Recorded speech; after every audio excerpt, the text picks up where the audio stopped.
Hello, Archie Dunlop here with Talking Astrology with Archie on Wednesday, January the 7th, 2026. The Venezuela story keeps rolling on, and I haven't yet looked at Nicolas Maduro's horoscope. He is the Venezuelan president. He may not have any power, but I think many in Venezuela still regard him as their leader, and I think it might be a good time to look at his horoscope. We do have a time of birth for him, although there is some question mark about whether that is the accurate time. There are a couple of times. I think I've got a time of sort of 9:03 p.m. It's been suggested maybe he was born at 5 p.m. in the day. So we can't completely rely on the time we've got, but maybe we should work with it. So that is something I want to do in this video, at the end of this video, look at Nicolas Maduro's horoscope. I also want to look at the horoscope of his predecessor, Hugo Chavez.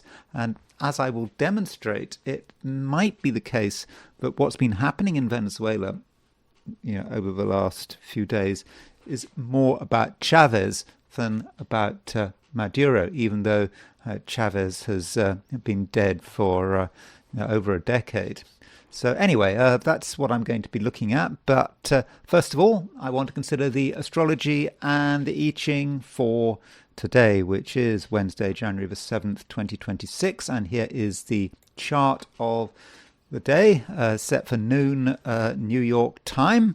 And if we look at the chart, by the way, top right, that is, of course, Nicolas Maduro. And by the way, don't forget to like and subscribe if appropriate. So as far as the chart of today is concerned, the moon is still in Virgo. And the moon is going to be in Virgo all day, so we don't have to worry about sign changes. And as far as what the moon does in Virgo, well, it's conjunct the South Node.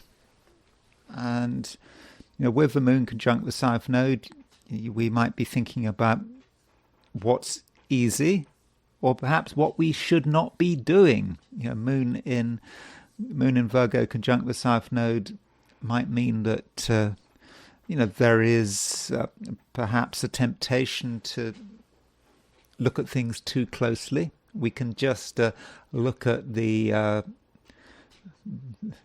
external picture, look at that external picture very closely, but still we might get sort of caught up in surface appearances and miss out on what is going on a more fundamental level.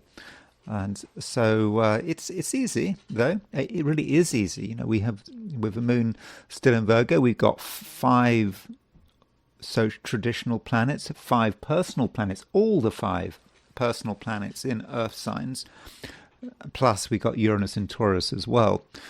So it is easy to think about what things look like and to miss the underlying picture, to sort of not focus on the subtleties. So that might be a feature of today. Aside from that, the moon does make a trine to Mercury. I mean, moon trine Mercury, moon in Virgo, trine Mercury in Sagittarius, Mercury in Capricorn. Well, it's not a bad aspect. It does mean that some of us can engage very well with the material world. We're thinking about it, we're talking about it, we're noticing things.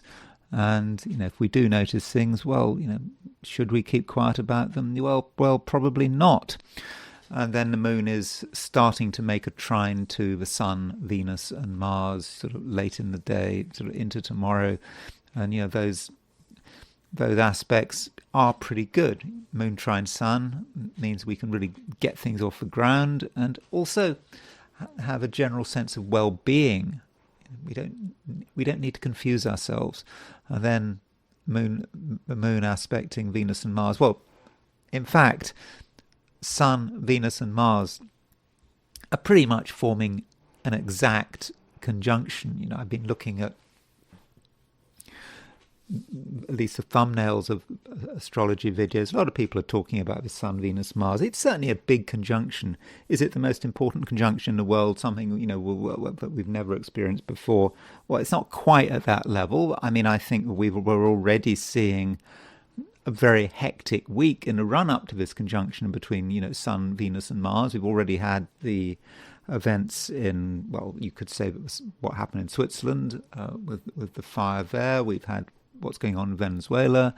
Iran is stirring up, and so we've also got Greenland, Trump and Greenland, and Trump seeming to be quite clear that he wants to take the place over. Will there be an American takeover, military takeover? I don't know. Perhaps that's something I need to consider. So, yeah, you could say that the Moon trining Sun, Venus, and Mars, even if it doesn't happen today, it's quite useful. We can make things happen. The thing about yesterday, the Moon had just gone into Virgo and it wasn't really doing anything. Now the Moon is doing something. I mean, even though it's conjunct with South Node, and with the South Node. Yeah, one way of looking at the South Node is to say, oh, it is the past, it's something we shouldn't be doing. But just because something comes from the past is an old pattern which maybe we should have grown out of, maybe at a karmic level, doesn't mean it's not going to work, at least in the short term.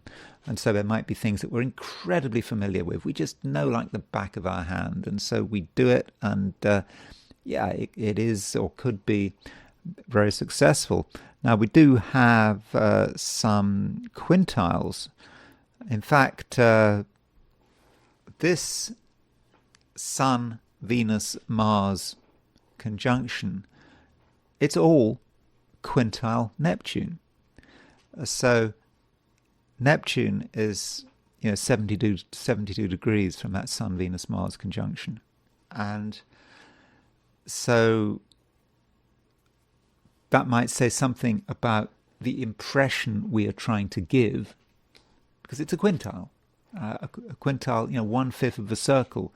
It's something that we try to create. We perhaps have to force it. We have to plan it. It's not particularly spontaneous, but perhaps through an effort of our will, we're maybe trying to create a fantasy. Maybe that's what it's about.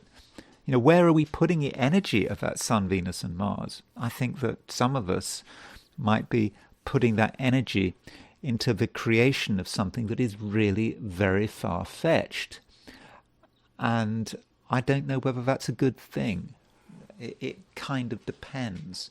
So, if you have got an idea which you're really attached to, and you want to make it real, maybe you've got a chance. On the other hand, if you take things too far, if it's a pure fantasy, well, what can happen? Of course, we think about America, we think of Greenland. Greenland seems like a bit of a fantasy, doesn't it? I'm not saying that Trump is going to, or America is going to invade Greenland today, but you can imagine how your fantasies would get out of control here. You might, or in the sense that you really believe that you can take active and material steps to create something that is totally far-fetched. So that is a way in which it could work. An alternative way of looking at that quintile is just to see it in a spiritual sense. That's probably the healthiest way to look at it. Or an artistic sense. We can put our energy into going beyond things in a Capricorn kind of way. If you think about it, you think about spirituality and the search for something beyond us. It often does require, a lot of effort. Very often people who are, very spiritual talk about things that are very material. I think it was it Gurdjieff who said that there was a spirituality in picking potatoes. In fact, I think didn't he encourage his followers to pick potatoes as some kind of spiritual exercise? But it is hard work, and you probably get that in Zen as well. You've got to get into the Zen of what you are doing, and to think that there is a neat divide between the spiritual and the material is probably not the right approach, at least with this quintile between Neptune and that Sun, Venus, Mars conjunction. So through our efforts, we can get closer to something which is beyond ourselves. At least that's a theory. Turning to Australia, New Zealand, East Asia, I don't think that the picture is so different. So here is the chart for noon in Sydney. The moon is still in Virgo. It's earlier in Virgo. So those trine aspects between the moon and Mercury, Sun, Venus, Mars really are going to happen tomorrow. I don't think you're going to feel them today. Okay, the moon trine Mercury, I think you might feel towards the end of the day, and the moon conjunct the south node, but yeah, I don't think there is a huge difference between Australasia and the Americas, for example. And then there is the heliocentric view, putting the sun at the center of the solar system. And the heliocentric view, that's not the heliocentric view, that's a geocentric view, even though it says helio. So let me just switch to the heliocentric. There we are. Sorry about that. So there is the heliocentric view, and this is just a reminder that that conjunction between Sun, Venus and Mars is seen as an opposition heliocentrically. We have the Earth moving towards an opposition of Venus. It's moving towards an opposition of Mars. So it's getting close, and Earth is also moving towards a conjunction of Jupiter, and that is a big event, that conjunction between Earth and Jupiter. I think we probably should be looking for exactitude. So in a couple of days' time, Earth will be making that exact conjunction. And, as I've said before, that Earth-Jupiter conjunction, it can be some kind of release. It says you've got a lot of pressure building up, and suddenly it all happens. And I think that Earth-Jupiter conjunction could potentially be very dangerous, because it's going to happen at the same time as the Earth is making an opposition to Mars. And of course Venus, I think, will be involved in that. Of course Venus is quite a fast mover.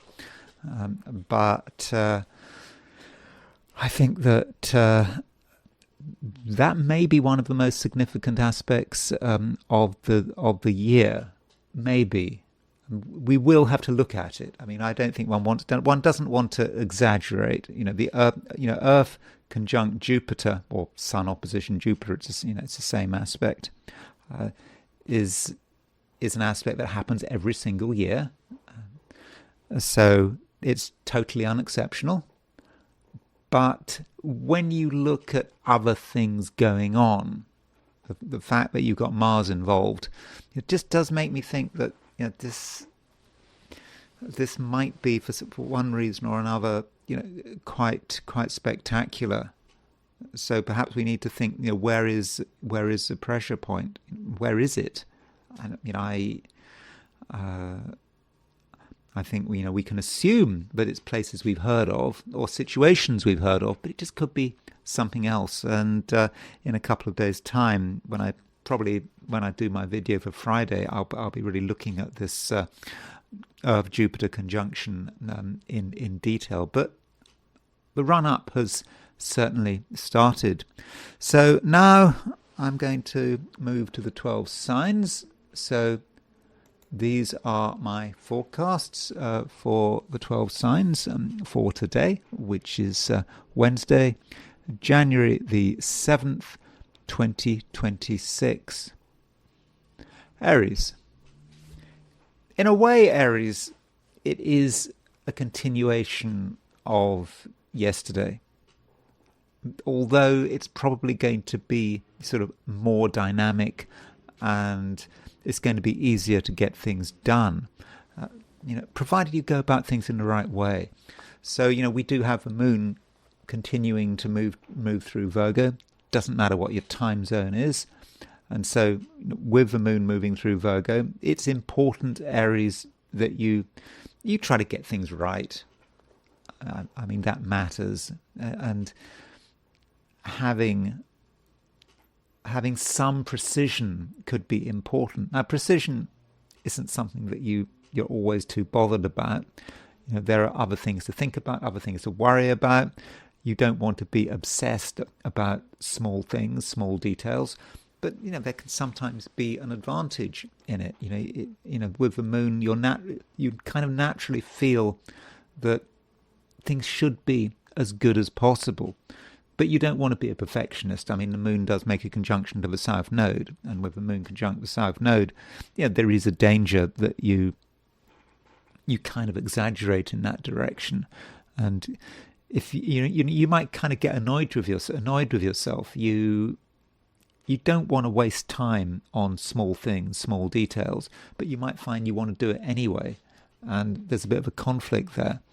And so, do your best, but don't exaggerate. And the moon is making a trine to Mercury. It's also starting to trine the Sun, Venus, and Mars.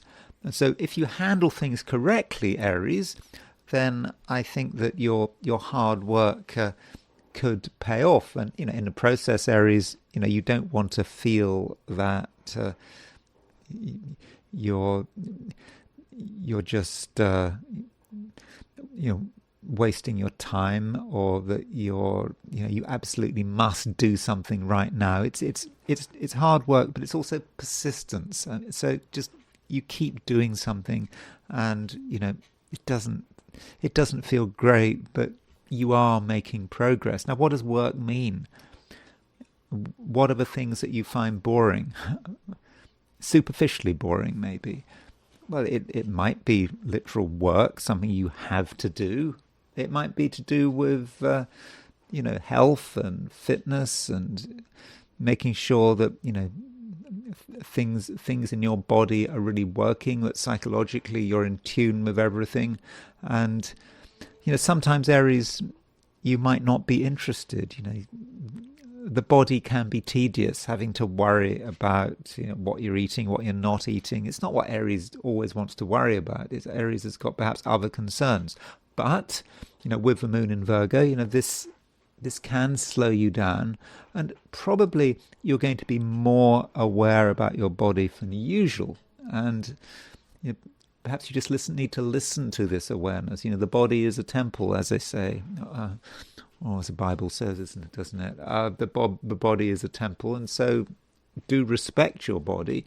And I think that with moon in Virgo, trine Mercury, trine the Sun, I think that you are in tune with your body. You can be in tune with your body, provided you give yourself the time. Take it slowly. You don't have to rush things, and in that slowness, you can sort of listen to what your body is telling you. As far as relationships are concerned, well, with relationships, don't forget that Venus is making a conjunction to Mars, and this conjunction is exact tomorrow, but it's pretty much there. I mean, and when you've got a Venus-Mars conjunction, it can mean that certain relationships become very important. They may take up a lot of your time. You just think of the symbolism. Venus and Mars. Well, Mars is your ruler. Mars rules Aries, Venus rules Libra, your opposite sign. These two planets are coming together. They're forming a conjunction. So that might symbolically represent you getting very close to another person in many different fields. It might be romantic, but it might also be some kind of partnership. Venus and Mars are in Capricorn, after all. Maybe there's someone you can do really good work with. And you judge it by the results. But you do have to remember that Mars can be difficult. You can be difficult, and you may not always be warm and welcoming, and you have your own opinions, you have your own attitudes, and you are capable of showing your irritation. And so there might be something about you that could be off-putting. And the question is, do you have any control over it? I suspect you do have a control over it. And certainly don't be too abrasive. I mean, you could be abrasive, with a moon in Virgo, and you might just decide you notice things, you want to talk about them, you want to point them out. But if you point out things too much and you're too aggressive about it, that would be counterproductive. So, overall Aries, just do take it slowly. Don't be too picky. Remember, the moon is conjunct with South Node, and if you just focus too much on your mistakes, other people's mistakes, things that are not perfect, well, that could spoil the day, and I think that would be unnecessary. And I think if you understand what you need to do, and you are reasonable, and you're balanced about it, and of course you listen to your body, then I think today should be okay. Taurus, Venus is very much in focus at the moment because of this conjunction. This huge conjunction we've got between Sun, Venus, and Mars. And you might argue that Venus at the moment is besieged. So what does besieged mean? Well, besieged is when you have got two planets on either side of you. So if you look at it, you've got Sun, Venus, Mars. So Sun and Mars are hemming Venus in, and besiegement is particularly relevant when those planets are negative, are malefic. You could have a situation where a planet has got Venus and Jupiter on either side, besieged by malefics. But in that situation, I would kind of regard that as being more fortunate. So you might feel that you are somewhat hemmed in, maybe stuck, that there are negative things around you which could be restricting your freedom of action. We could be talking about powerful people. I mean, having the Sun and Mars both conjunct Venus, I think is not necessarily going to be particularly easy, and it might make you feel that your freedom of maneuver is not perfect, and that maybe you have to to an extent give in to others. I mean, you don't have to give in. I think it's just instead a question of being aware of where your strengths and weaknesses are. You want to avoid situations where you don't have much freedom. So do think about that as you move through the day, and try as far as possible give yourself a space in which you can breathe. And I'm not saying it has to be a bad day, but the presence of those malefics is worth noting. You might think, oh, but the Sun, that's not a malefic. I would have said the Sun is a malefic. I mean, I know that in Indian astrology, the Sun is regarded as a malefic. I think in Western astrology, it can be malefic, especially if it is very close to a planet, like it is now, when you've got Sun conjunct Venus. And so perhaps, Taurus, you need to think about the role certain people have played in your life in the past. And if someone has behaved in a particular way recently or not so recently, they're just going to continue, or they're likely to continue. So you kind of think it through. and think about where the challenges might lie, and don't spend too much time in one place, particularly with one group of people, because that could really make things difficult for you. Though you could look at it in a different way. You could say that Venus conjunct the Sun, conjunct the Mars, could be energizing. And in order for that to be energizing, you have to take control. So it might be a situation where you really might have to either assert or be on the receiving end of someone else's assertion. Then it might be difficult to find some halfway position. So maybe this is a time, Taurus, where you need to take the initiative. Make a special effort to take the initiative. Because, if you don't take the initiative, if there's a silence, nothing is being suggested, then someone else is going to come in and make a suggestion. Someone else is going to assert themselves. So perhaps with Venus conjunct Mars, Venus conjunct Sun, you can really establish yourself and who you are. And yeah, it does require probably a certain amount of bravery. You might be wondering whether it is really the right thing to do. What are people going to say? But if you're clear about it, you're clear about who you are, and you're also clear about what you believe, that can matter. Because, we may be living in a time that is chaotic, and perhaps the winners are going to be the ones who are very clear about what they want and what they believe in. And this is going to become more and more obvious as once Saturn and Neptune move into Aries, particularly Neptune, when Neptune moves into Aries, which is going to happen, pretty soon. I mean, it's getting very close to that, to the sign change. But that's what people want. So setting out your stall, setting out your ideological stall, at an early stage could be very important, and make it clear about what you want to, make it clear what you want to do, make it clear what you don't want to do.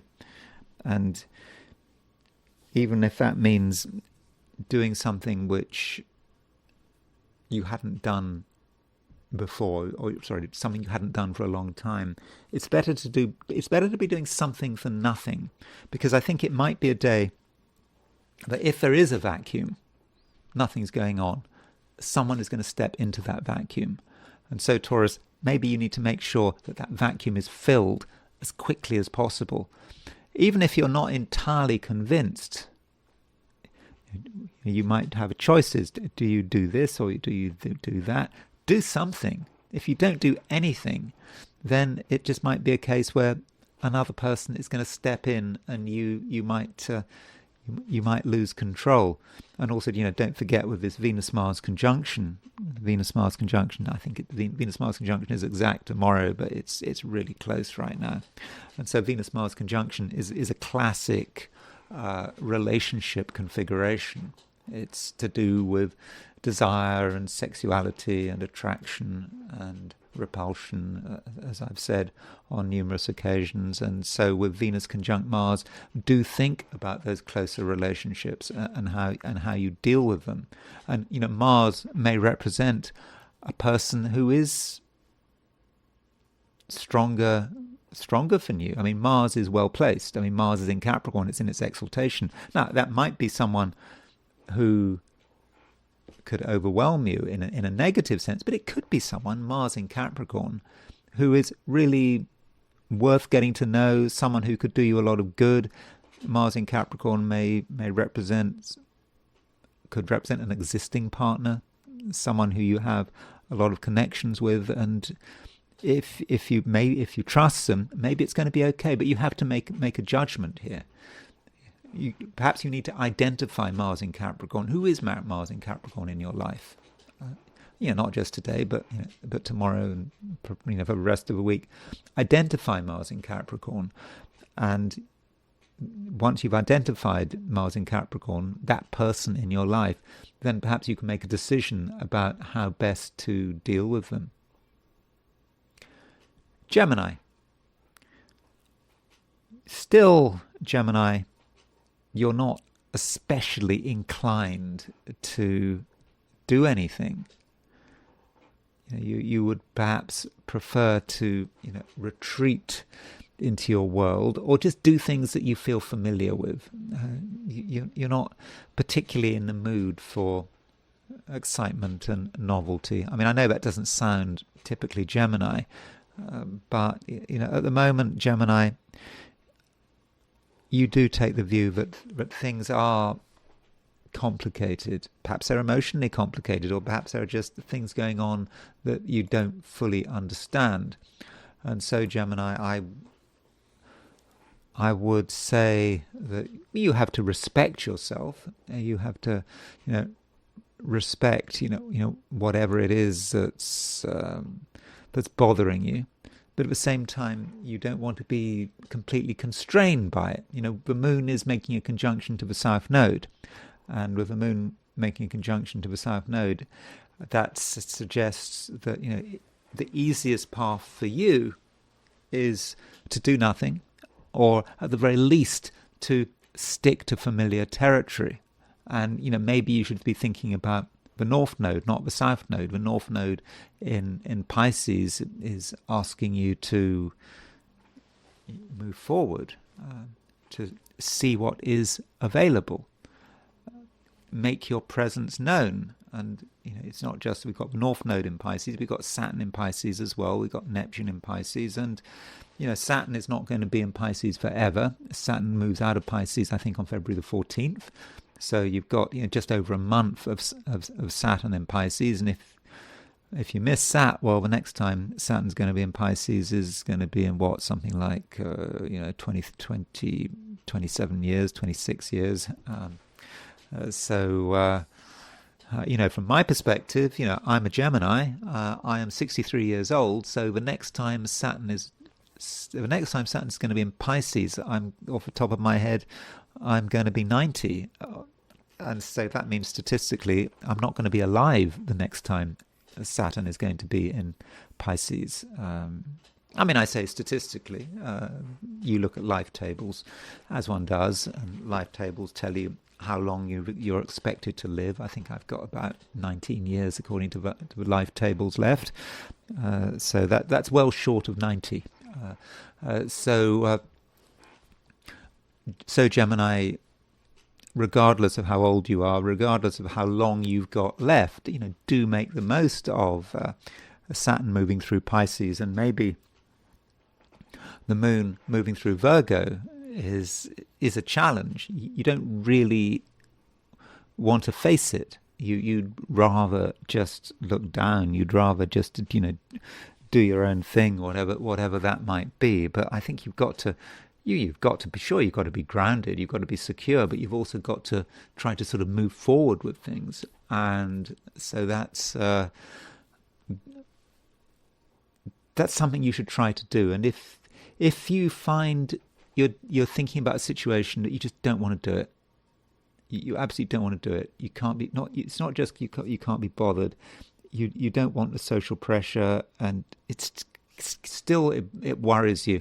If you're in that situation and you really don't want to do something, that might be a good sign. Might be a sign that you actually should be doing it. And so maybe, Gemini, it's a day when you kind of need to force yourself to move outside your comfort zone. But at the same time, be aware of your capacity to get confused. Nothing is straightforward. But you're not being asked to take huge risks here. It's just about making an appearance, making some effort to be seen, be heard. You don't have to completely interact with whatever's going on around you, because there is a lot of confusion, and it's absolutely possible, Gemini, that some of the reasons you give yourself for not acting are perfectly valid, and because it's a difficult world out there. But things won't stay like this forever. So just making some effort to find out what's going on, to just making an appearance. You don't have to make a very long appearance. It may be an appearance that lasts for a few minutes. That might be all it takes. So, don't get stuck. I don't think it's useful to get stuck. Also, the moon is starting to make a trine to Mercury. And this trine between moon and Mercury, it could be about insights. It's also about the work you are doing on your own. So yes, I'm suggesting you make some effort to push forward, but still I understand that you're going to want to spend some time in your own space. And that moon trine Mercury, it's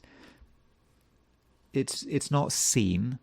It perhaps talks about your emotions and the way you relate to these emotions, and also what you're picking up on an emotional level. And with moon trine Mercury, you just might have an insight, maybe today, maybe into tomorrow, just an insight of the way it all fits together. And perhaps once you have that insight, you're going to feel a lot more confident.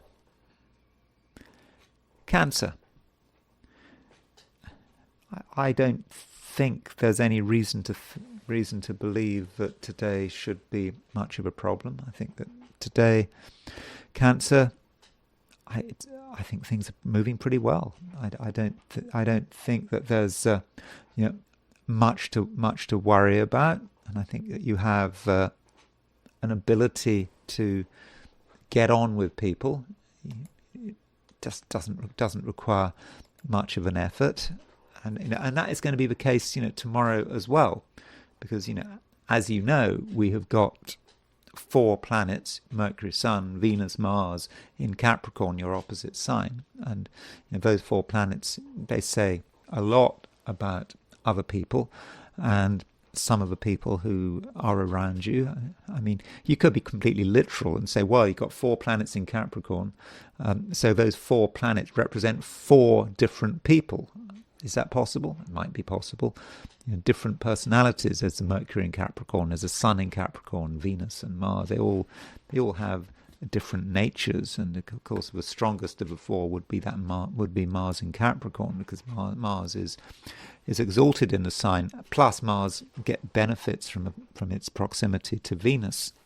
Venus being a fortunate planet. So Cancer, you have a good ability with the moon aspecting those planets by trine to be able to really relate, to be able to get on with whoever it is that you meet. So, and I think that you have a certain flexibility here. You can move from one person to another person. You know what other people are interested in. You know what particular individuals are interested in, and you can kind of you can fit your approach to the person on the other end of the conversation, and in most cases, Cancer, you can talk about pretty much everything. You're going to be, I would have said, pretty fluent. But do think about what you are talking about. There's an opportunity here, and there's just some danger, Cancer, that you waste this opportunity, perhaps by focusing on things which aren't particularly important. I mean, they seem important. You can maybe spend a lot of time worrying about what things look like on the surface in particular, and you have to pay some attention to style and looks and the superficial side of things, but you can't spend all your time on that. And this is especially the case if you're talking to people. If you're talking to people, you want to talk about things of substance. And part of you, Cancer, might not want to do that. You might prefer just to have idle conversation, not to get to the point. Not to deal with anything too heavy, anything too meaningful. But meaning is important. And if you just focus on the external appearance of something, one fact, one detail come after another, it's really going nowhere, and there's no overall picture And so maybe Cancer, you have to use your emotions and use your intuition perhaps as well to work out what is important, to work out really, what's going on and what you should be focusing on. But this doesn't take away from the fact that it should be a pretty good day, and a day which can, I think, be really improved through contact with the right kind of people. And today merges into tomorrow, and I think that tomorrow potentially could be an even better day, because tomorrow we've got the moon in Virgo making a sextile to Jupiter. And if you're in Europe or Australia or New Zealand, then that moon making a trine to the sun, trine Venus, trine Mars, that is going to be more about tomorrow than today. So things look good, Cancer, but don't waste the opportunity. Don't get caught up on things that are, in the grand scheme of things, completely irrelevant, and don't get sidetracked by conversations about nothing in particular, because that would be a waste. Leo,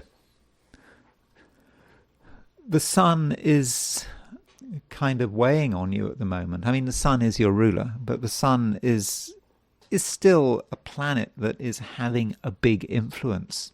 It's having a big influence because it continues to be conjunct Venus and Mars. Okay, it's made its exact conjunction with Venus yesterday. So in my video for yesterday, Tuesday, I talked about the Sun-Venus conjunction. But the Sun is still conjunct Venus, but it's moving. It's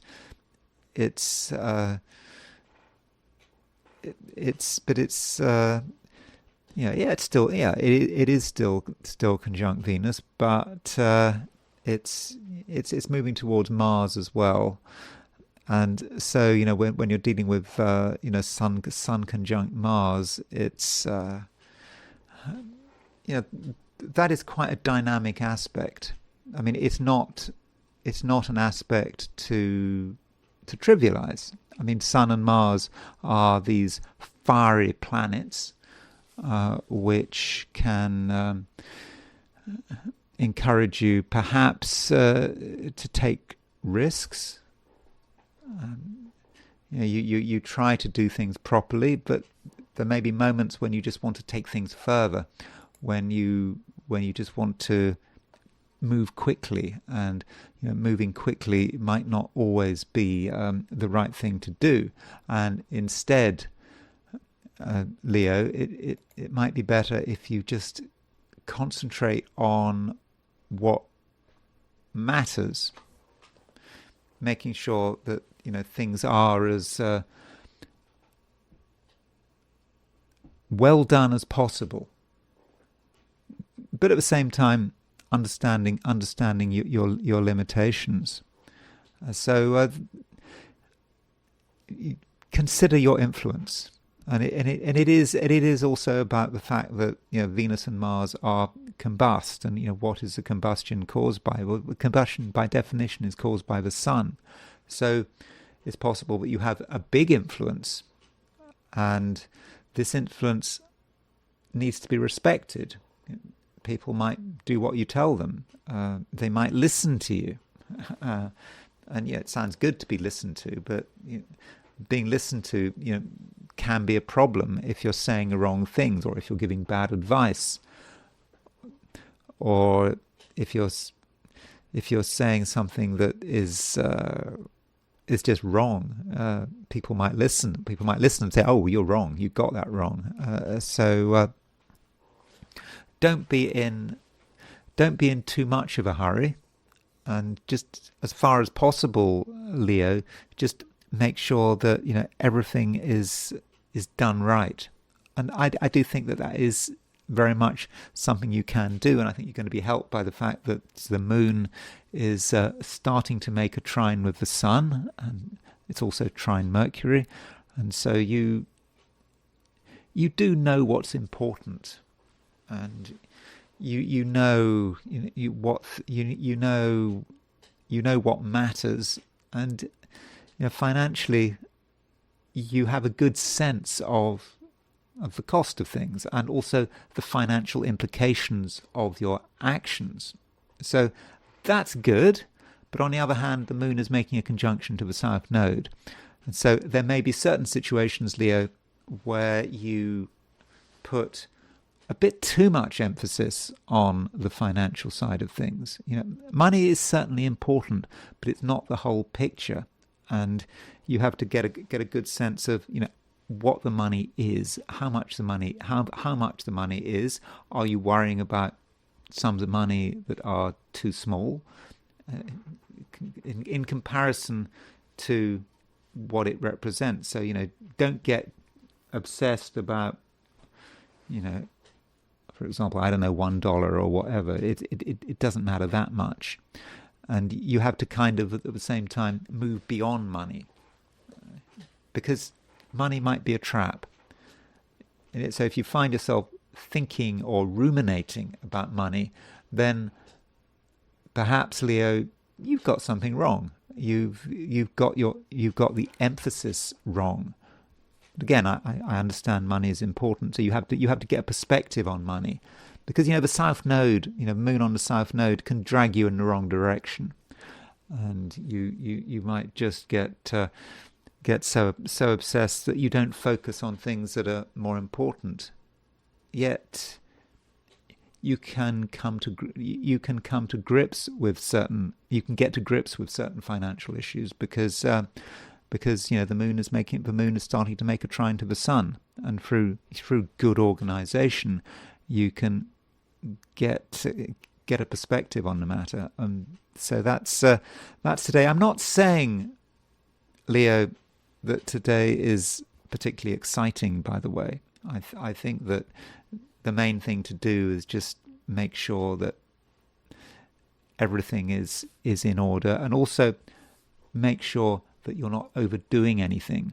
And it's particularly important that you don't overdo things when dealing with other people. You can be a force for good, but you can also be quite destructive, especially if you get obsessed with yourself and your importance, and you could get caught up with your own ego, and you might not even know what you're doing. And that's the nature of these two aspects between the Sun and Venus and the Sun and Mars. You don't want to take things too far, and you don't want to take yourself too seriously. Virgo. Moon is very much in your sign, and the moon is starting to make a trine to the Capricorn planets. So that does indicate, Virgo, that things can run pretty well. Things can be smooth, and you can also get a good sense of what you enjoy and your creative abilities. And I think that in many cases you can be appreciated, and you can also just feel that you're doing the right thing, and it shouldn't be too much of an effort. You don't have to get everything right, and just being dynamic at a time when some people are not being particularly dynamic. If anyone is going to show leadership and dynamism, well, I think that could be you. Though you have to be aware, Virgo, that the moon is making a conjunction to the South Node, and the problem with the conjunction with the South Node is that you might go off on a tangent, and that tangent might be you. You're thinking perhaps too much about yourself and your own immediate concerns, and there are just things you miss. And the moon conjunct the South Node can bring to the surface perhaps the negative side of Virgo. I mean, there are lots of positives about Virgo, but sometimes Virgo can just focus on the wrong things at the wrong time, and that could really spoil your impact. So don't get caught. Don't get obsessed.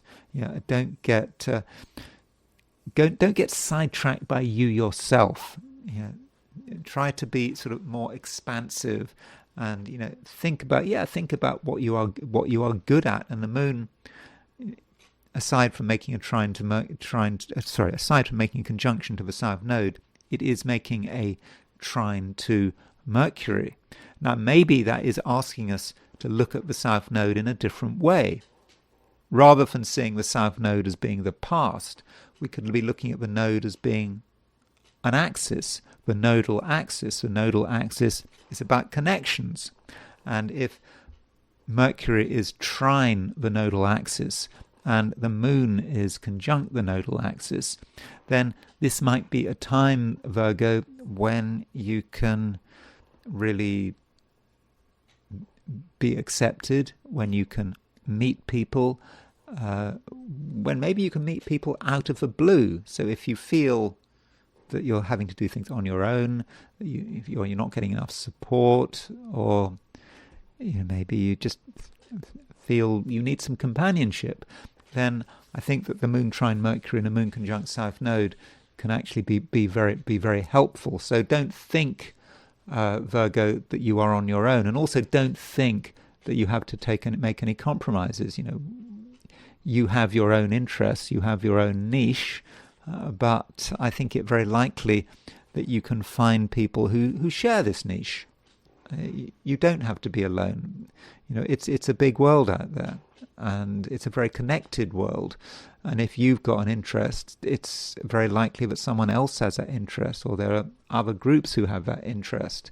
And in this way, your fundamental creativity, can be very much appreciated. So that requires you to, be very into yourself and what you can do, but at the same time, be open to the possibility that there are other people out there. And, that goes back to the node and how you interpret the node. You could see the south node as being about selfishness, but you can see the whole nodal axis about connectedness, and maybe that's what you should be concentrating on. Libra. Things may not be entirely easy over the course of the day. You might regard the world as being fairly dangerous, and you just might not want to get involved. And that approach is, completely, understandable when we look at what's happening to Venus. Venus is, of course, your ruling planet, and Venus is besieged, we might say. It's besieged because it's got Sun and Mars on either side. So if you look at the chart, you've got Sun at 17 Capricorn. Well, Sun, Venus, and Mars are all at 17 degrees Capricorn. But right now that besiegement is pretty much at its maximum. It's like Venus is trying to escape this conjunction, and it's right in the middle of it. And so you might feel that whatever you do, you turn to the left, you turn to the right, you go straight on. Still, there are things holding you back. There are things that could irritate you, and you can't quite be yourself. And as a result, Libra, you might take the view that your best approach is to do nothing, is not to encourage too much interaction, because where there's interaction, there is potentially a problem. And so that may be your basic view, and it's perhaps just best to stay out of things, stay out of everyone's way. And furthermore, you've got the moon's in Virgo. The moon is the moon will move into Libra quite soon, but not today. And so with the moon in Virgo, the sign just before Libra, you just may be of the opinion that it's just best to keep a very low profile. And the question is, is that really the right approach? I mean, one problem might be that you might think that you're making things easier for yourself by just staying in one place, but is that necessarily the case? It could be that if you were to be rooted to the spot, then things would start to pile up. You lose your room for maneuver, and the question is it right to take a strong point strategy? Now, when I say a strong point strategy, there are different ways of conducting war, and one approach is to think about your strong points, and you stick to where you feel strongest, and you take the view that you can deal with the enemy in that way. I think that's kind of the French approach, and that French approach of having strong points, or whether it's sort of Dien Bien Phu or the Maginot Line, that does have its disadvantages. You do need a certain amount of mobility. I'm sorry about the sort of a military analogy, but having flexibility, being able to move if things aren't going your way, and perhaps being able to decide, what the theatre of battle actually is, may be a strength, and being able to be able to also take into account changing circumstances. So you might take a view that the situation is like this, like it was yesterday, or the day before, or last year, but the sands change, and if the sands change, then you might find that you're in the wrong place. So, in spite of your instincts to stay where you are, give yourself some flexibility, and I think that that does matter. And also, don't underestimate yourself. I mean, I've talked about Venus being besieged, and I've been quite negative about it, taking a view that the Sun and Mars are pretty malefic. Yeah, even the Sun can be regarded as a malefic when it's right close to you like this with a conjunction. But maybe you can partake of the nature of Sun and Mars. So Sun and Mars as a combination, it's quite fiery. It's quite dynamic. It's quite aggressive, actually. And maybe you can integrate this. So rather than sort of running away from that aggression and that aggravation, it can become part of your overall approach. And so maybe, Libra, if you make a decision that you are going to assert yourself and you're not going to take any nonsense from anyone, maybe Libra, you'll be able to get away with it. But I mean, you've got to have a certain amount of confidence, and additionally, you've got to be in control. You don't want to regard everything as being chaotic and you can't do anything. You have to think, well, what do you need? What are your strengths? Getting it all together. And so, yeah, if you do have that kind of preparation, maybe you can turn things round, and you can turn things round that, instead of worrying about defeat, maybe in the end, the victory can be yours. Scorpio. Mars remains prominent. We can't get round that, and it's to do with the fact that we've got this huge conjunction involving Sun, Venus, and Mars. They're just all coming together, and it's certainly a big deal. And Mars, your ruler, is right in the thick of it. And the question is this good or is it bad? I mean, should I be seeing things in terms of good and bad? That's a rather simplistic approach. And maybe it can be a bit of both. I mean, obviously, Scorpio, you don't want to push things too far, and you certainly might be tempted to push things too far. After all, the Sun is pretty close to a conjunction with Mars, and there is a danger here that you could really sort of overdo it. And if you overdo it, you exhaust yourself, and you perhaps exhaust other people as well. So there is that potential. And of course, when you're dealing with Sun conjunct Mars, there might be a physical side to things. You physically overdo it. You don't understand your limits, and so as a result, there's some possibility of doing yourself an injury. I mean, it's unnecessary. It's not. I'm not saying it's going to happen, but you just have to be aware of that possibility, and be careful if you're doing any form of traveling. I mean, transport could take up a lot of your time, a lot of your attention. However you move around, whether it's through bus or by your own car or someone else's car, or even by foot. There may just be issues around transport.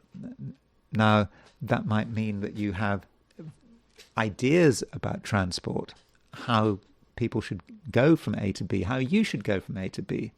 But it just could be that what seems to be simple, what seems to be a simple journey, could become more complicated, because of that Sun-Venus-Mars conjunction. And Sun-Mars, it is so easy to get angry, and don't get angry if things don't entirely go your way, and try as far as possible to be patient. I mean, patience is there to control things. Patience is not about giving in or accepting your weakness.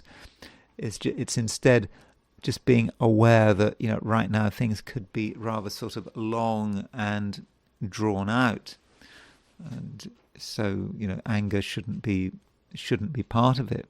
And in fact, Scorpio, it might be better if you could try to transcend the sort of petty, annoying things going here at ground level. And perhaps you're going to be helped by the fact that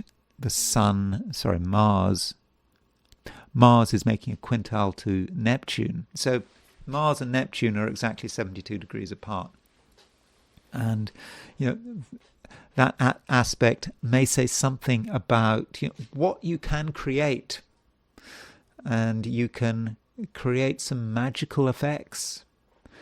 And you can also, through your own efforts, move up beyond the clouds and get in touch with something which is beyond yourself, but is also part of you. And it may be we're talking about a spiritual connection here, or just being aware that some of your concerns down here on planet Earth just really aren't so important. And if you just make that effort, you could be very pleased with the results. And also Mars quintile Neptune, it does have an artistic, an intuitive, an imaginative side to it.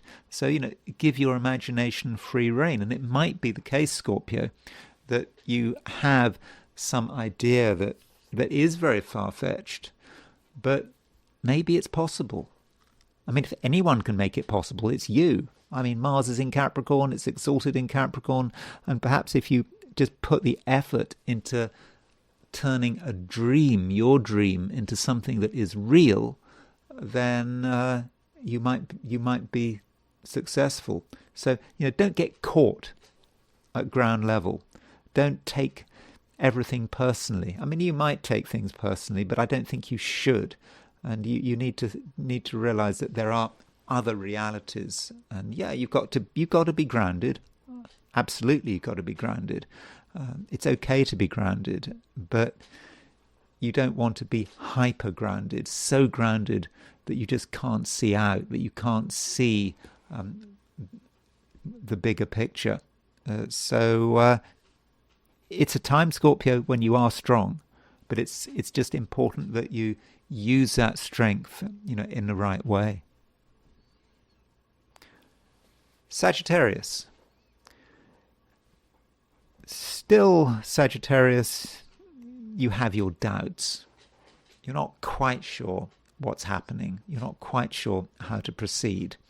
But I do think that things are better from yesterday. I think that there is some sense of movement, and what appeared to be difficult not so long ago is slowly becoming easier. and there is now sort of more scope for action, being able to do something concrete. And so don't doubt yourself, and additionally do think about what you're trying to achieve, and don't think that it can't be achieved. And if you put some effort into your ambitions, I don't think you'll be sorry. Now, you might think that you're kind of going backwards. Maybe there's an old ambition that you thought you were bored of, but maybe you need to get it back. You need to put it back to center stage. So just because you got bored of something doesn't mean you should give up on it. And it might be that something from the past might be a good springboard to the future. So don't reject anything, and be open and sort of upfront about what it is that you want. And you're helped by the fact that the moon is starting to make trine aspects to all those Capricorn planets. Remember, there are 4 planets in Capricorn, and so with the moon making those aspects starting to make aspects to the 4 Capricorn planets, I think that things are moving. Things can move at a financial level. They can also move at the level of work and career and business. So you have a chance to really address the material world. Remember, there are 5 personal planets in Earth signs, and you've also got Uranus in Taurus. So there is a practical side to today, Sagittarius, where you can really get to grips with the things that are important, and the financial side of things. Don't neglect it. You can do good work here. You might find money rather boring, but if you want money or you need money, there's definitely something you can do to get hold of it. And matters are further improved by the fact that you're very definite. Or at least you can be very definite. If there is something that you want, then I'm really confident that you can get it. There is a way of getting it, and you can show sort of real willpower. Once you've decided you want something, you can be very intense about it, and you can see this if you look at the chart. It is about Jupiter, and it is the fact that Jupiter is, of course, your ruler. It's in Cancer. It's well placed in Cancer, and it's just opposition those Capricorn planets. And the opposition, might sound like a difficult aspect, but Jupiter is in touch with those Capricorn planets, and it knows what needs to be done. And you can be intense right now, and you can have an intense vision about what you want, and that vision is completely obvious. People get it, and you can talk in such a way that you really are taken seriously. People really listen, and your intensity, your verbal intensity, can really move things forward. And it's all a process. You have an idea, something you want, Sagittarius. It's in your head. Then you talk about it. You demonstrate it. Even with your body language, and somehow everyone accepts this. And I think in the end, you get your way. So don't be afraid of asking, because right now, Sagittarius, your words carry enormous weight. Capricorn, it's looking good. We've got, as usual, 4 planets in Capricorn. We've got the moon in Virgo, Earth sign, making trine aspects to those Capricorn planets. So the moon making a trine to Mercury. It's also about to make trines to Sun, Venus, and Mars as you move into tomorrow, which is Thursday. So this really is a chance for you, Capricorn, to make waves. The question is, does it get any better than this? Well, in terms of the numbers, 4 planets in Capricorn plus Moon in Virgo, you could say it doesn't get any better from this. This is good. And so, over the next couple of weeks, before that first planet moves into Aquarius, Venus moves into Aquarius, pretty soon. And once Venus moves into Aquarius, that Capricorn emphasis, well, it starts to break up. So, you've got to really, hit the ground running, and you can. Hopefully, you already are. It's now the 7th, so the 7th of January, and so you've got a bit of time. So, do make the most of it, and don't hold back. At the same time, don't think that you've got all the answers. I mean, this may be a time of rapid progress, but also rapid assimilation of a changing world. And you can get it very quickly. You can understand what's happening. You understand what needs to be done, and also you understand, what questions need to be asked. Sometimes there are questions that need to be asked, and you can be very dynamic about it. You can be dynamic in general. You can do things which kind of go against the accepted norms. But that's what you have to do. If you do something unexpected, then you're taken seriously. You're giving the impression that something really matters, and so do give it your best shot. I think that really does matter. And as far as is possible, try to project your personality, because I think that's something that you can do, and you can project your personality in many different areas. Don't restrict yourself to one place. You can make your influence felt in all over the place, maybe in different parts of the world. You are an important person, and right now Capricorn is the sign that is very much in the spotlight. So really, just do whatever you can to take advantage of it all, because it's not going to last forever. And the question is, what should you be doing now, in contrast to, for example, the rest of the year? So maybe it's just thinking about new year, new start. First couple of weeks, you take the initiative, you create the beginnings of something, and then later on, as you move into the spring, if you're in the northern hemisphere, obviously the autumn if you're in the southern hemisphere, then as the year moves on, then you can sort of build on what you're creating, right now. Aquarius. Probably Aquarius, you shouldn't expect a great deal to be happening, and I'm sorry to persist with this message, because we just do have to accept what's going on, astrologically, and the problem is just there isn't anything in air signs except Pluto. There's nothing in fire signs except Chiron, and so you might just feel unconnected. But if you're feeling disconnected or unconnected, is that so bad? It might be, Aquarius, but it's a time when there isn't a huge amount of responsibility. It just could be that other people are making the moves. It's just not you. And in the short term, you have to just let them get on with it and just hope that they do a good job.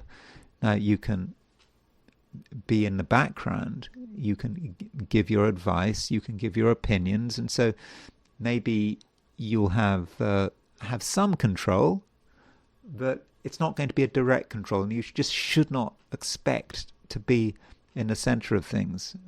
I mean, you can try to have an influence, but I'm just not 100% convinced that it's going to work out, and instead you should start to develop a picture, start to understand, where everything is going.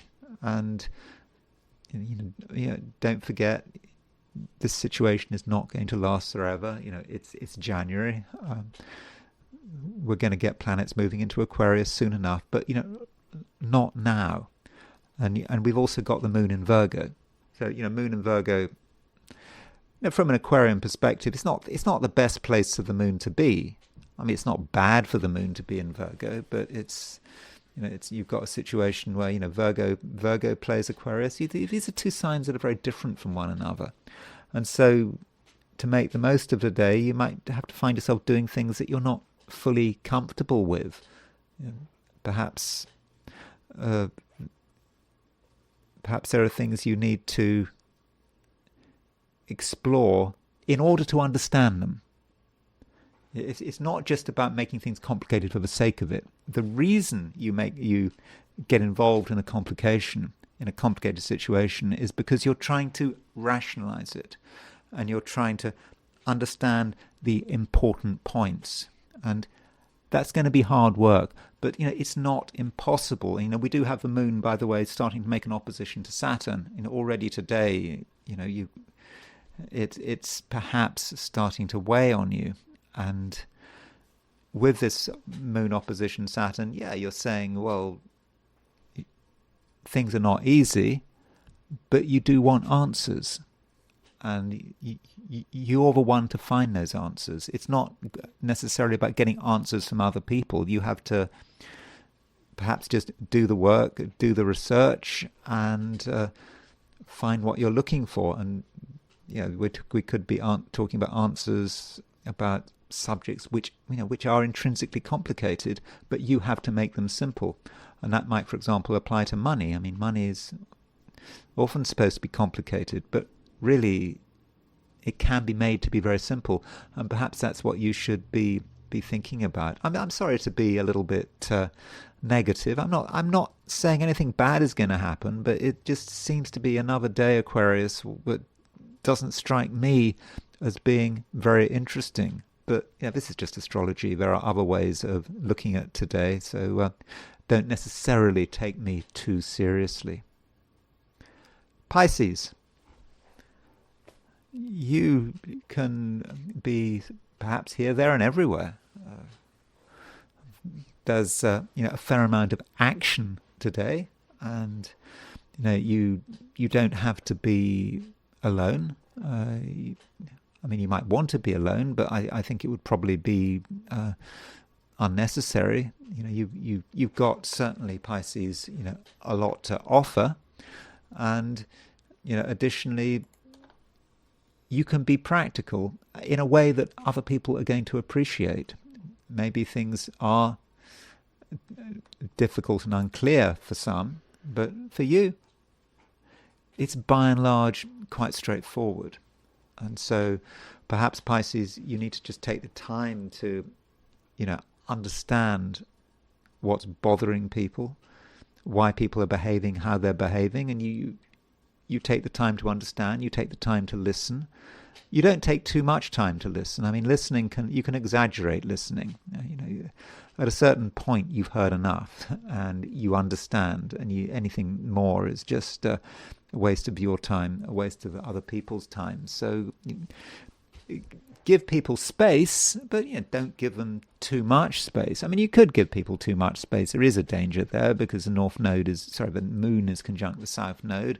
So with the moon conjunct the south node, there's a danger that you sort of get dragged down someone else's rabbit hole, something that another person is obsessed about, and you try to respond, you try to be polite, but it doesn't make you particularly happy, and you're feeling agitated, but you find it difficult to respond, and you just have to keep listening, and that's not what you want. So there is a limitation. There is a limit to how much you should be listening, and in the end, the moon does make it. Well, the moon starts to aspect the Capricorn planets, and with the moon aspecting the Capricorn planets, that is about movement. That's about you perhaps being able to be decisive, being able to sum things up, because people talk, the people worry, But, in the end, Pisces, it's all about you getting, the broader picture.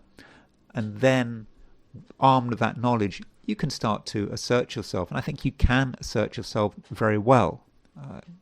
Once you understand what's going on, Jupiter, your ruler, continues to be well placed. I mean, okay, it is retrograde, but Jupiter's often retrograde. But it's opposition those Capricorn planets, and so it can make sense of what other people are doing and what other people are saying, and maybe that's more important than we think. The fact that these Capricorn planets are moving towards an opposition of Jupiter. I mean, they are. I mean, you can see it.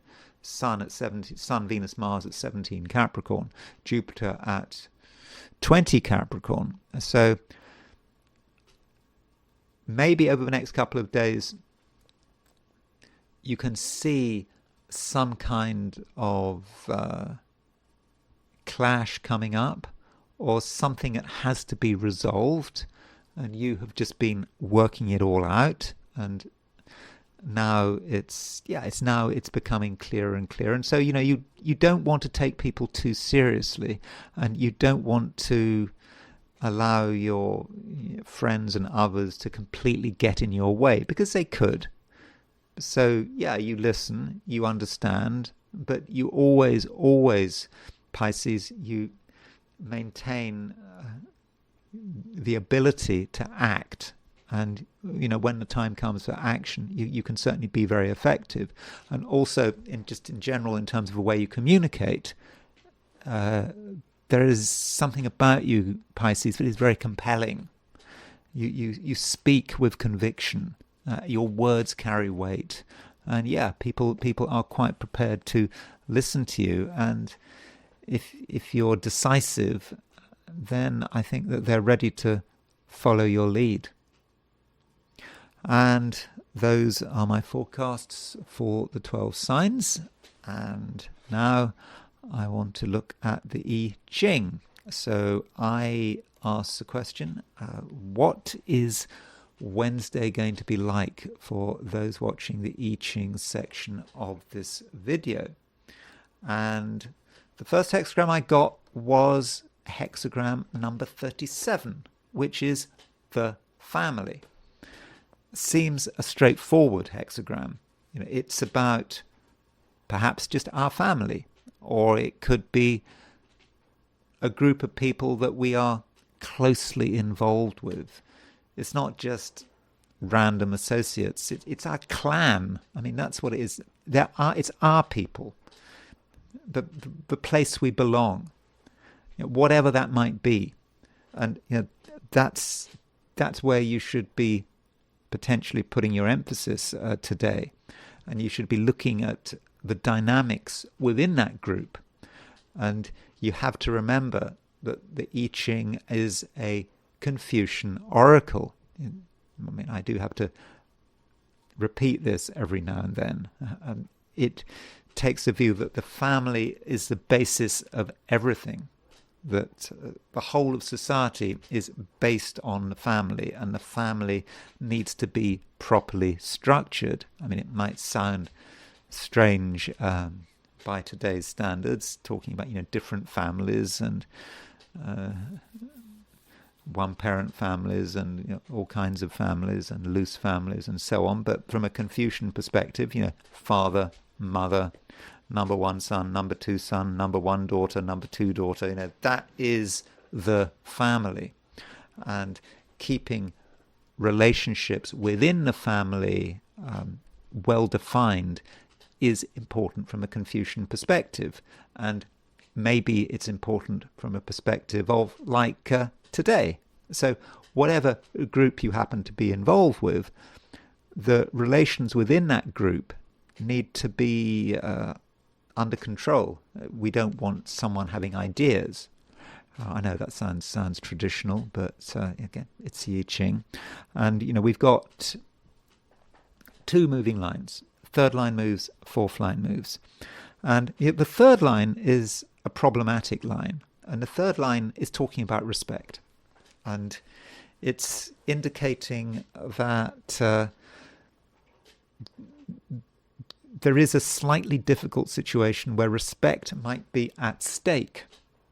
And the question is, what do you do? And it contrasts leniency and severity. So clearly you don't want to be over lenient and you don't want to be over severe.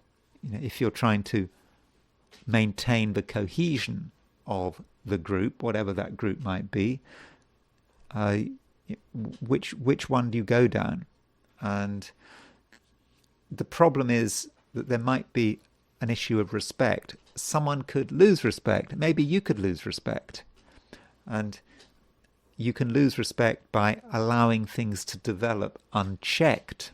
And that moving line, the third line from the bottom moving, it's about laughter. But laughter not in a pleasant way. It's people sniggering. Because they perhaps watch your behavior and that's how they respond.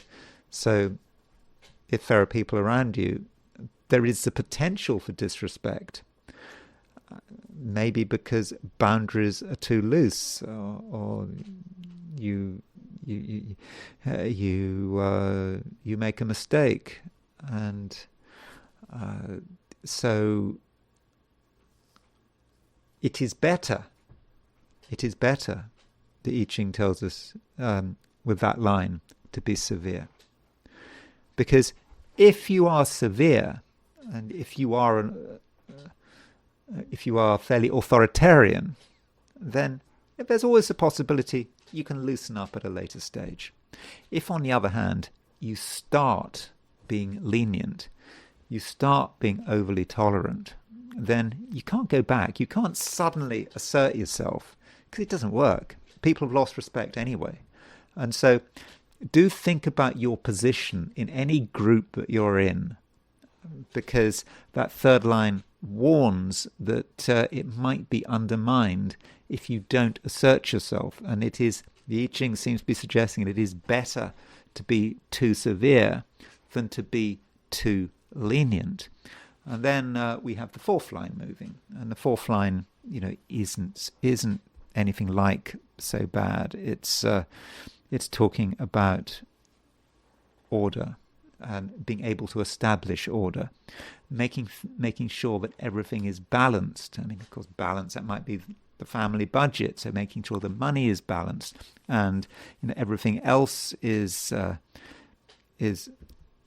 properly in order, and everyone knows their place. And so I think everyone can know their place, and because of that, the unit, whatever that social unit you're in, it can maintain its equilibrium. And so some of those threats suggested in the third line may not actually sort of manifest, provided you deal with things in the right way.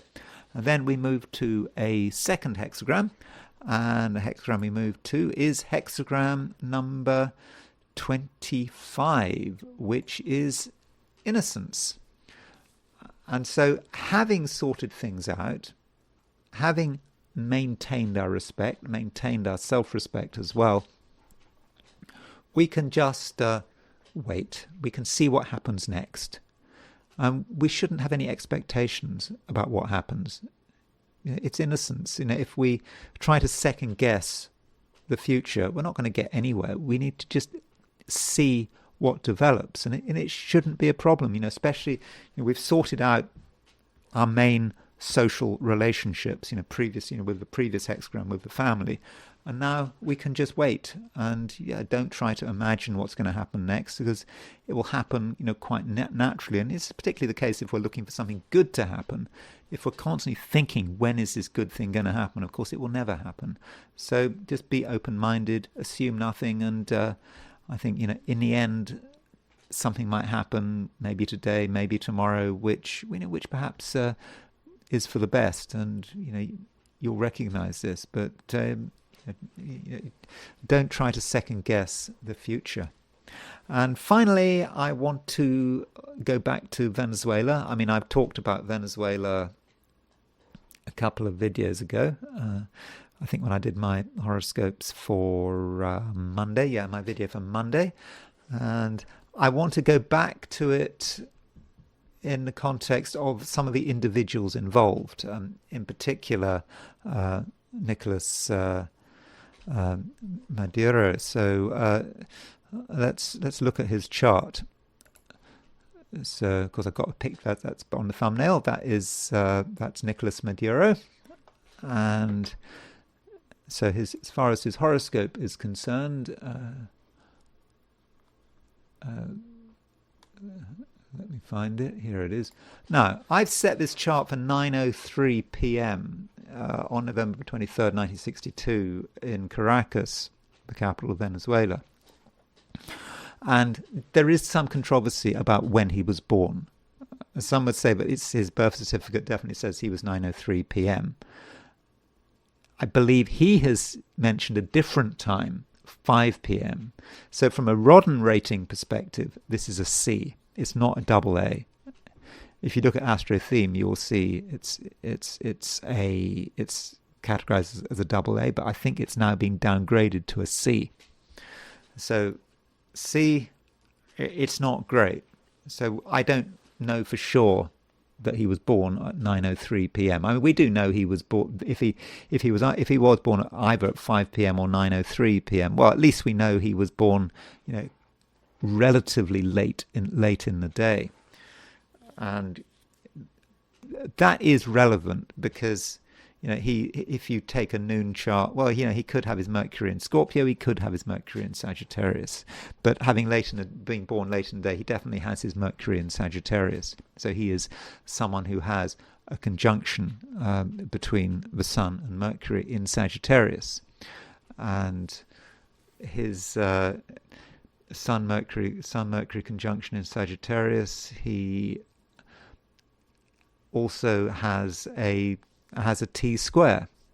So there is his Jupiter opposition Uranus with Sun Mercury on the T. So that perhaps says something about what he is. I mean, one sort of focuses on him as the supposed dictator. I don't know whether he was really a dictator, but he apparently he started his adult life as a bus driver and got involved in the in the trade union movement, and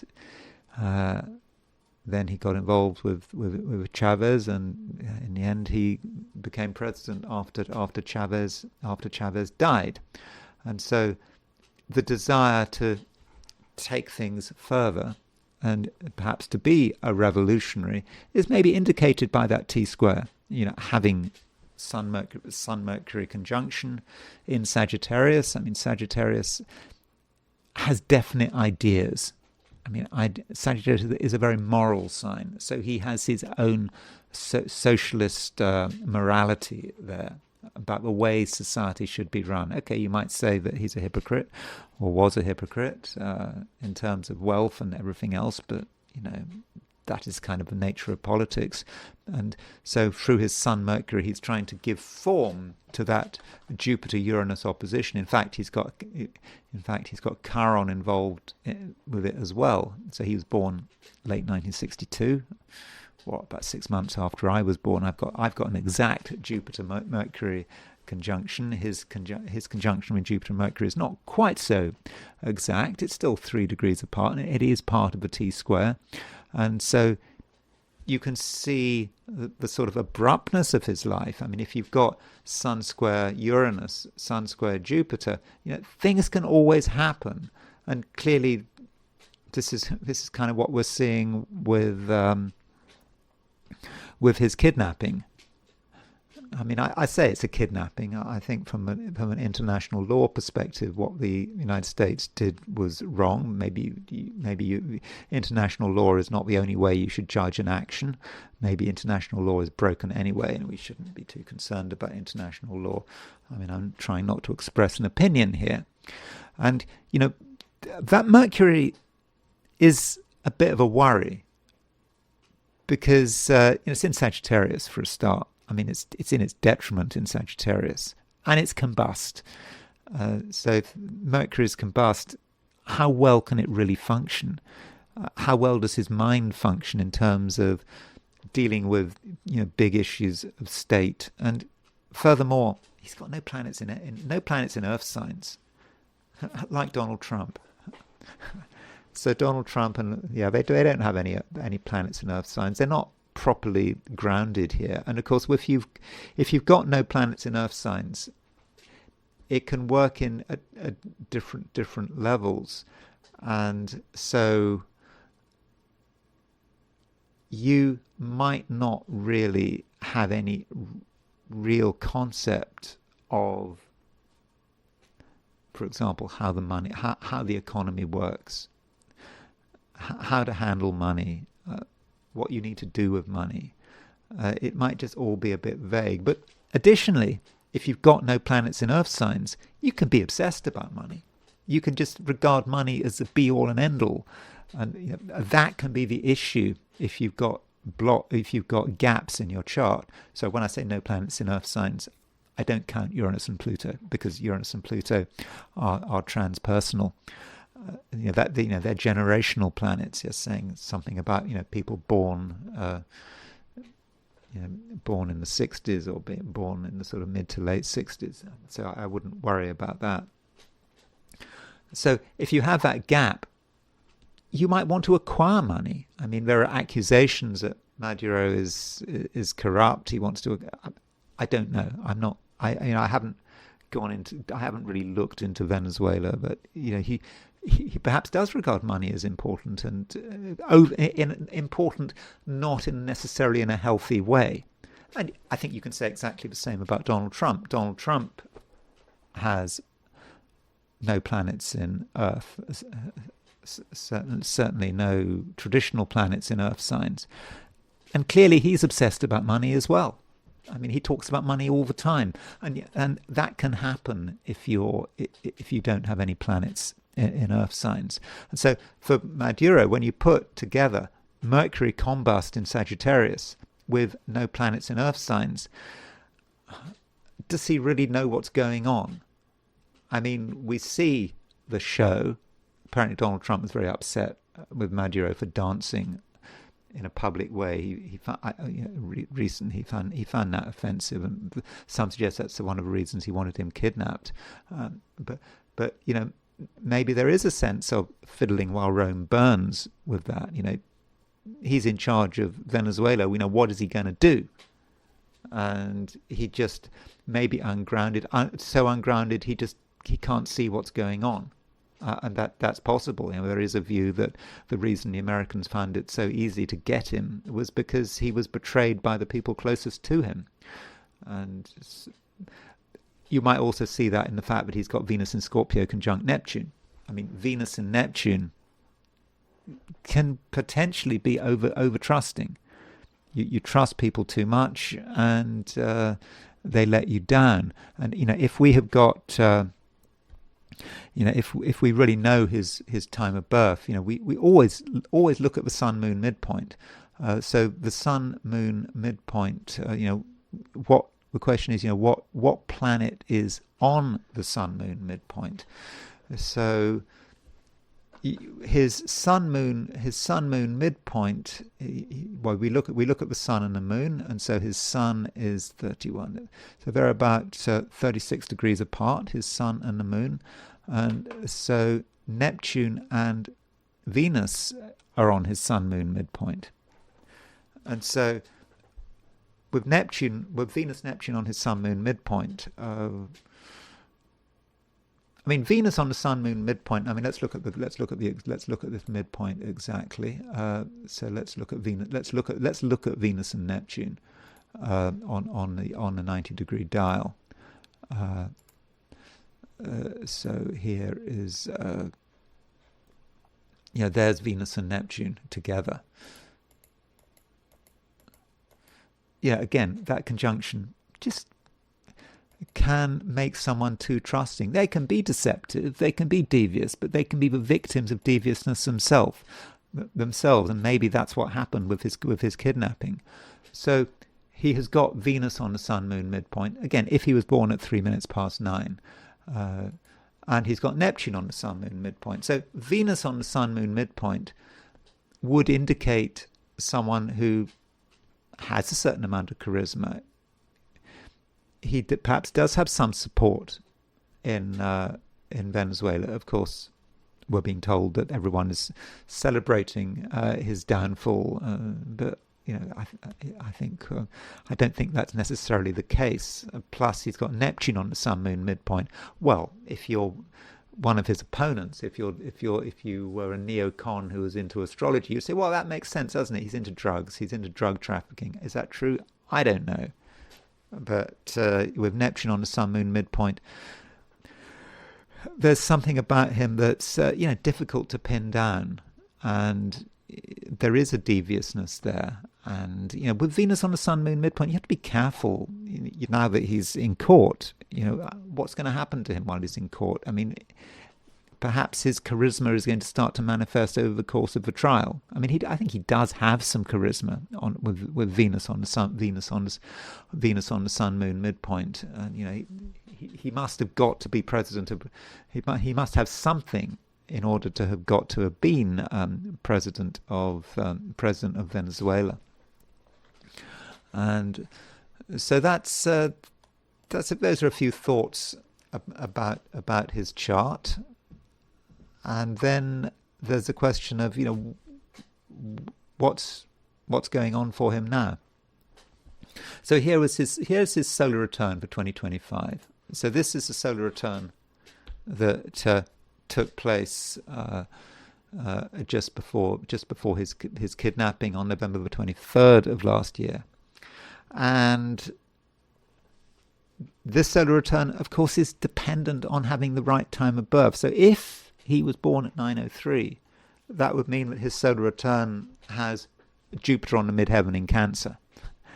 And you might think, well, how does that work? Because Jupiter is supposed to be a fortunate planet. It's exalted in Cancer. So surely this should have been a great year. Well, Jupiter, how do you see Jupiter? You could see Jupiter as throwing someone into the public eye on the midheaven. Maybe it is a fortunate solar return. You also have the question, what would have happened if he'd stayed in Venezuela? For all we know, his movement from Caracas to New York could have saved his life. He's not Jeffrey Epstein. I don't think he's going to. I mean, I assume he's not going to commit suicide in prison.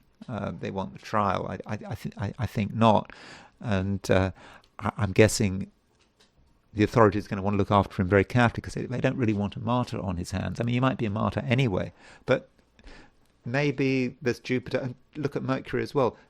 Mercury and his solar return, he had Mercury in Scorpio trine Jupiter. So yeah, it really does push him into the public eye. And so that's kind of interesting. And he might not have just sort of disappeared. We've got his whole trial to go through. I mean, he's not going away.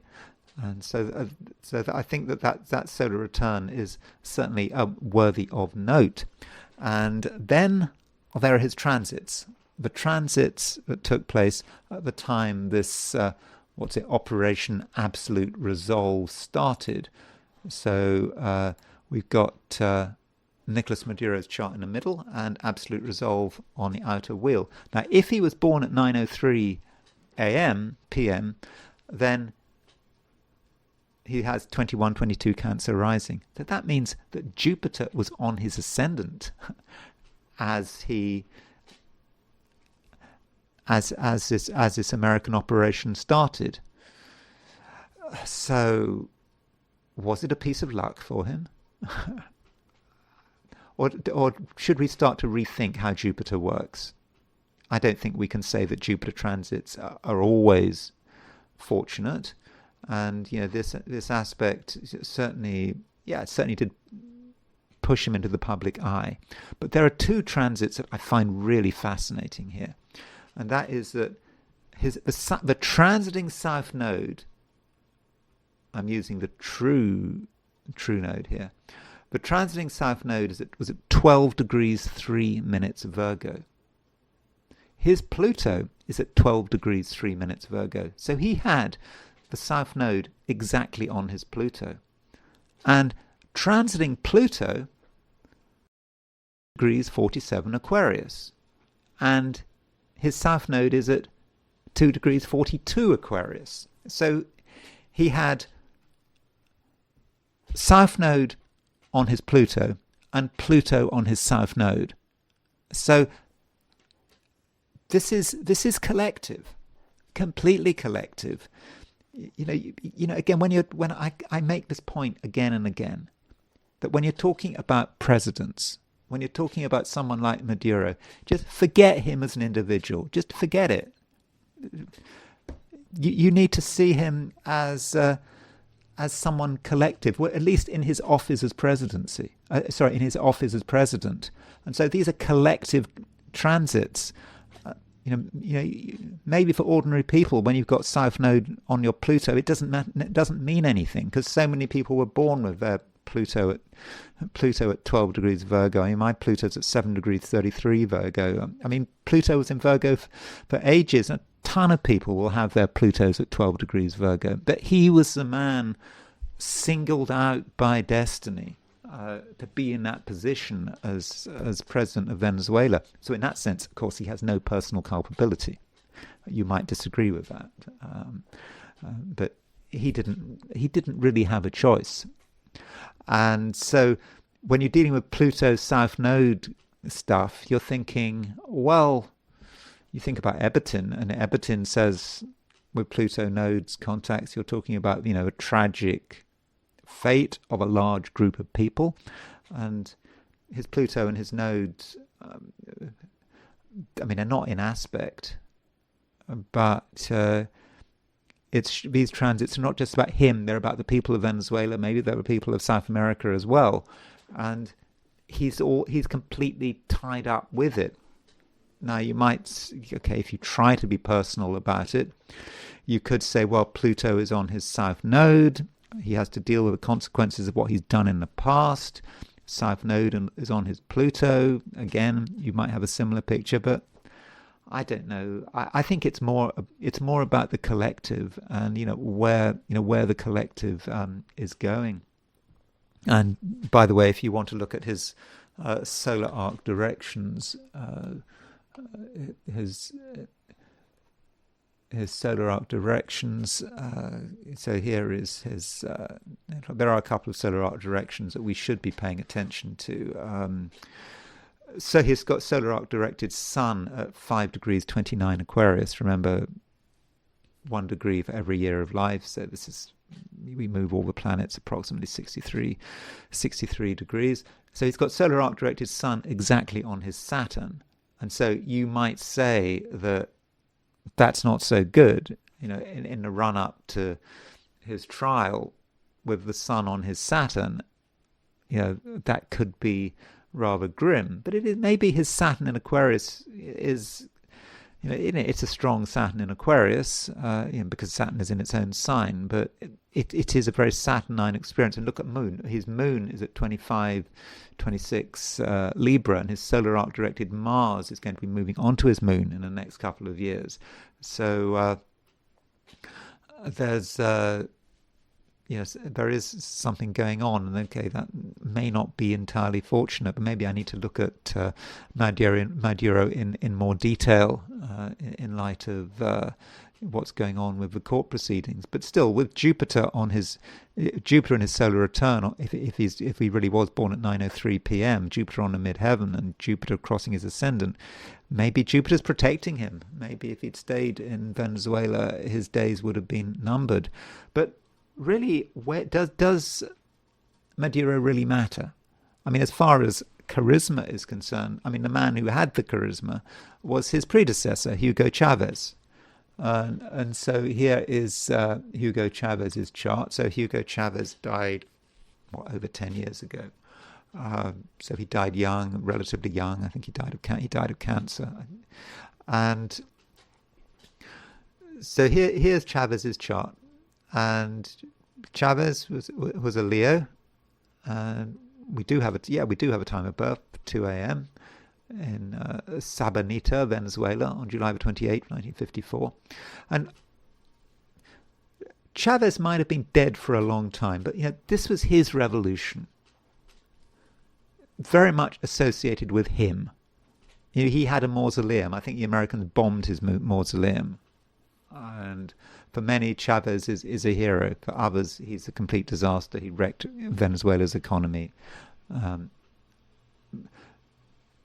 But still, it's him. And what I find to be fascinating with this is that, Chavez has a Moon-Jupiter conjunction in Cancer. So he has it's quite a close Moon-Jupiter conjunction. Moon-Jupiter conjunction at 13 or 14 Cancer, and because it's in Cancer, Moon is in its own sign, Jupiter is exalted. That's certainly very fortunate. That may have really helped him, be so successful. But it's also tied up with his nodes. He's got Moon-Jupiter conjunct the South Node, obviously opposition the North Node, and so maybe he misused his abilities. He misused his charisma. Maybe he misused his luck. And when did reality come home? Did reality come home to him when it died, or did reality come home to him at the time of the American attack? And so, if we look at the full moon just before the attack, remember there was a full moon on January the 3rd. There was the full moon just after the attack. So here's the full moon. This was I've set that chart for Washington DC. But the point about that full moon is that the full moon was at 13 degrees 2 Cancer, and this full moon was tied up with Mars and Venus. So if we compare the full moon with Chavez, obviously we see something with Hugo Chavez. We see something very important. We find out that this full moon at 13 degrees 2 Cancer was exactly on Chavez's moon, and the sun was obviously opposition his moon, and Mars was opposition his moon. So the person who had really bad transits or difficult transits with this full moon was Chavez, someone who'd been dead for ages. And so it's quite possible, given the full moon and given how it affects Chavez's horoscope, that this could well be the end of Chavez's revolution, the end of perhaps his life's work. So that is certainly an interpretation, and perhaps we shouldn't get too worried about the horoscope of Maduro. Maybe it's really about Chavez, and I think if you are looking for change in Venezuela, some people are concerned that the Chavistas are still in power. How long is that going to last for? I think the fact the full moon, and of course this full moon is on Venezuela's sun as well. So Venezuela had its sun at the 1811 revolution chart, had its sun at 13 Cancer. The United States has its sun at 13 Cancer. There was a full moon at 13 Cancer, and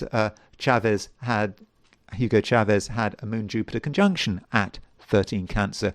So that is the point we should be looking for. So thank you very much for watching this video. I hope you enjoyed it. If you're not subscribed, I'd be super grateful if you were to subscribe. If you want to buy me a coffee, there's a link in the description, and I will talk to you again tomorrow.